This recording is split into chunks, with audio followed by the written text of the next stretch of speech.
Hello बच्चों। आओ आज हम पाठ 3 नादान दोस्त पढ़ेंगे। और इस पाठ के लेखक हैं प्रेमचंद जी। प्रेमचंद जी का जन्म 31 जुलाई सन 1880 में हुआ और 8 अक्टूबर सन 1936 को आपका देहांत हो गया। आपने बहुत सारी कहानियां लिखी जिसमें से ये कहानी नादान दोस्त भी शामिल है। बेटा, हम कहानी पढ़ने से पहले शीर्षक पे थोड़ी सी चर्चा करेंगे। पाठ का जो टाइटल है नादान दोस्त। नादान दोस्त का क्या मतलब है? बच्चों, आपने देखा होगा, आपने भी कुछ अभी तो थोड़े समझदार हो गए, लेकिन जब हम बहुत छोटे होते हैं तो हमारी उम्र कम होने के कारण हमें उतनी समझ नहीं होती है और हम किसी को जानबूझकर दुख नहीं देना चाहते। हम चाहते हैं उनका कुछ भला हो जाए, लेकिन ना समझी के कारण हमको उतनी समझ नहीं होती और हमसे कुछ अच्छाई करते करते कुछ गलत काम हो जाता है जिसका नुकसान हमको भुगतना पड़ता है। ये पाठ कुछ इसी प्रकार का है।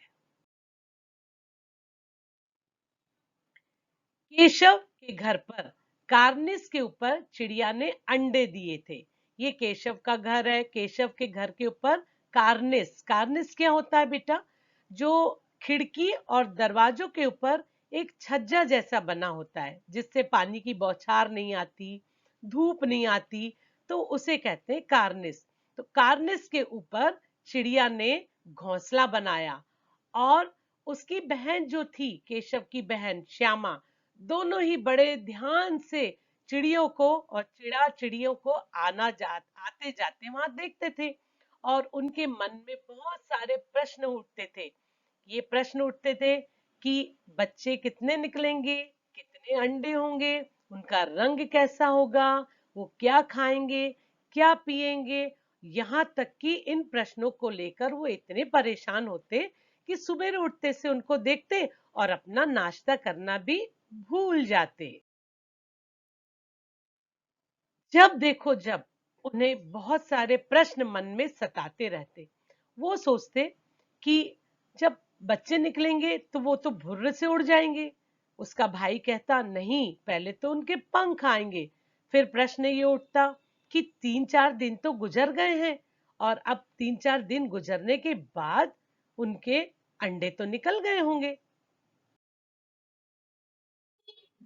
उनको जब भी फुर्सत मिलती वे बस बैठकर यही बात करते कि उनको दाना कहाँ से लाएगी उनकी माँ इतना सारा, और उनके अंडे कितने होंगे, घोंसला कैसे बनेगा। और घोंसला बनेगा तो ठीक है, लेकिन जो घोंसले के ऊपर धूप आ रही है वो कितनी परेशानी, ऐसे में तो अंडे मर जाएंगे, बच्चे मर जाएंगे। ये सारे प्रश्न उन्हें मन में सताते रहते। वो जब भी इन प्रश्नों के बारे में सोचते, बस यही सोचते कि कैसे भी करके हम उनका कुछ इंतजाम कर दें। लेकिन बहन और भाई दोनों के इतने सारे प्रश्नों का उत्तर देने के लिए माता पिता के पास समय ही ना था। माता अपने घर के कामों में व्यस्त रहती और पिताजी अपने ऑफिस के कामों में व्यस्त रहते। लेकिन फिर भी दोनों ने मिलकर कुछ ऐसा इंतजाम किया। दाना, चावल के दाने का, थोड़ा सा पानी का बर्तन, और भाई ने बहन से कहा कि जो माँ की कचरा रखने वाली टोकरी है ना, उसे लेके आ जाओ, मैं उसी के को छत बना दूंगा। बहन ने प्रश्न किया, भैया टोकरी तो टूटी हुई है। भैया ने कहा कुछ भी हो, मैं कुछ ना कुछ इनका इंतजाम कर दूंगा। दोनों बच्चों ने मिलकर ये चीजों का जुगाड़ कर ही लिया। बस अब क्या था, मौका पाते ही ये सारी चीजें उस घोंसले के पास रखना भर था। एक दिन कुछ ऐसा ही हुआ। माँ ने कहा, बेटा बहुत धूप है, दोपहर का समय है, अब तुम्हारे सोने का समय हो गया, तुम सो जाओ। पिताजी भी जब तक ऑफिस जा चुके थे। दोनों चुपचाप से जाकर सो तो गए, लेकिन क्या हुआ, माँ के सोते ही, माँ गहरी नींद में हो गई थी। माँ के सोते ही दोनों ने क्या किया, माँ के सोते ही दोनों ने जुगाड़ जमाया और छज्जे पर चढ़ गया केशव। केशव वहां चढ़ गया और उसने देखा वहां पर 3 अंडे रखे हुए हैं, लेकिन उन अंडों को जो घोंसले में रखा हुआ है वो तो उन्हें गड़ेंगे। ये सोचकर केशव ने उन अंडों को कपड़े में रख दिया, गद्दीदार कपड़े में रख दिया, और चावल और पानी भी घोंसले के पास रख दिया। अब छाया बनाने के लिए जो परेशानी हो रही थी, कपड़े से तो वो टिक नहीं रहा था।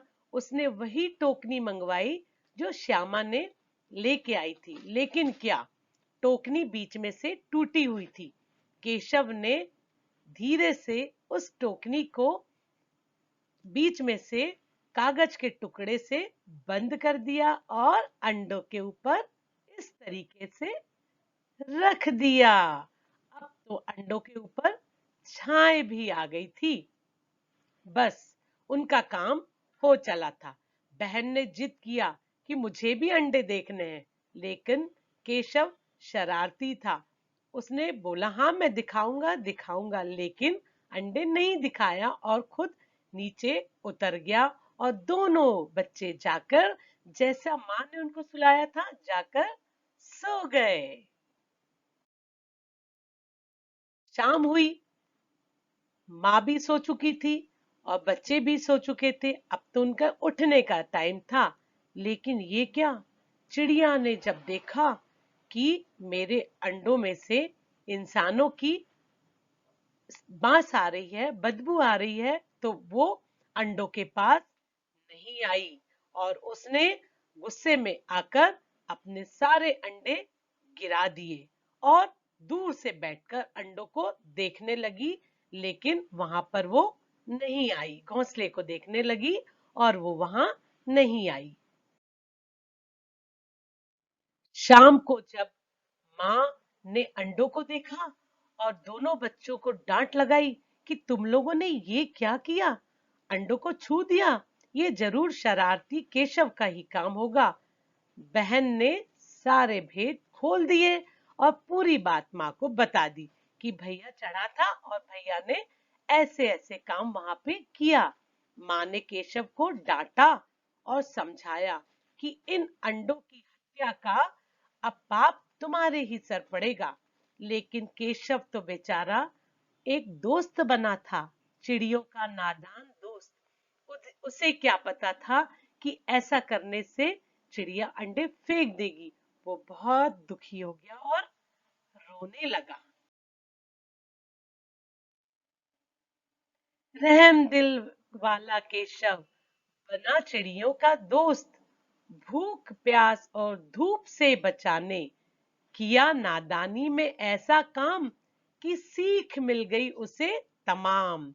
बच्चों, ये पाठ हमें यही सीख देता है कि नादानी में किया हुआ काम किसी को नुकसान पहुंचाता है और हमें भी नादानी में ऐसे काम नहीं करना चाहिए। जब भी हमारा कुछ ऐसा मन करे तो हमें बड़ों से जरूर सलाह ले लेनी चाहिए। ठीक है।